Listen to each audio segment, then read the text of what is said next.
Hello everyone, this is going to be an interesting video. I'm going to talk about the starting struggles of salespeople and how to overcome them. Do you remember your first week in sales? Or maybe you're going through it right now. The rejections feel endless, your confidence feels shaky, and every call feels like a test you're about to fail. Here is the truth, you're not alone. I've been there myself a few years ago. In fact, every top salesperson you admire today started right where you are, with doubts, mistakes, and struggles.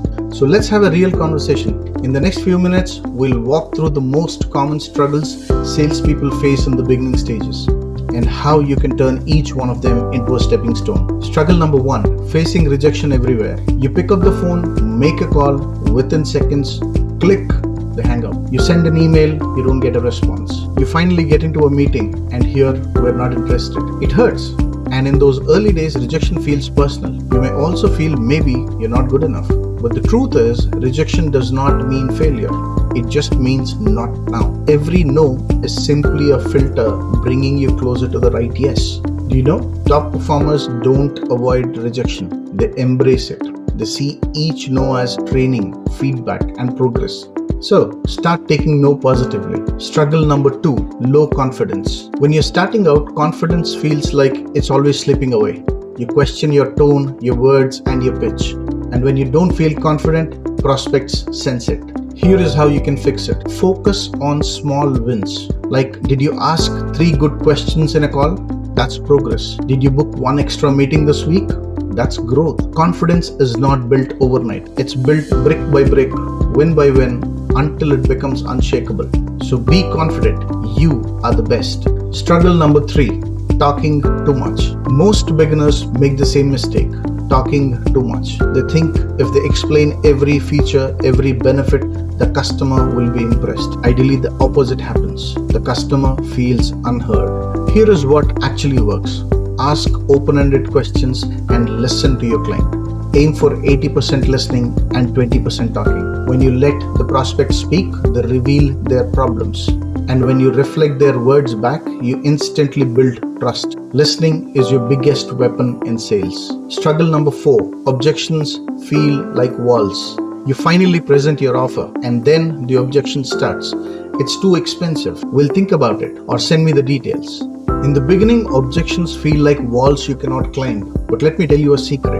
Objections are not rejection. They are a sign of interest. People don't argue about something they don't really want. So instead of panicking, respond with curiosity. That's fair. May I know what are you comparing it with? Now, it's no longer an argument or a battle. It's a conversation. So change the way you see objections. You will turn them into beautiful conversations. Struggle number 5, not knowing enough about the product. The fix is simple.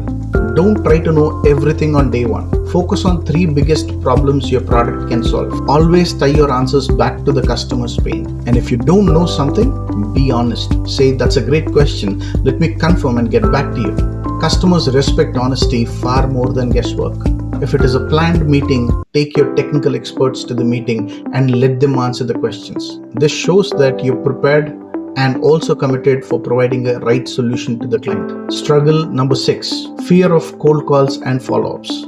I've seen many salespeople get tensed by hearing the word cold calls. Their palms sweat when they hear this word cold call. Follow-ups feel like they're bothering people. But here is the mindset shift. If you believe your product truly helps people, you're not disturbing them. You're serving them. And when it comes to follow-ups, stop sending just checking in or just following up messages. Instead, add value. Share an insight, a tip, or a quick case study. Now your follow-up becomes helpful, not desperate. And finally, the truth is, these struggles don't mean you're failing. They mean you're growing. Every top salesperson faced the same challenges. The only difference is they kept going. Now, here is what I want you to do. Comment below with the biggest struggle you're facing right now. Subscribe to the channel and hit the bell icon so you never miss these sales lessons. And check the link in the description. I've written a detailed blog on this topic with extra tips you can apply today. And if you want more personalized guidance, message me on WhatsApp at 9348-101-001. I'll send you resources that can help you overcome your struggles faster. Remember, the struggles you're facing today are the same stories you'll proudly tell tomorrow when you become successful. Keep moving forward. You've got this. I'll see you in the next video.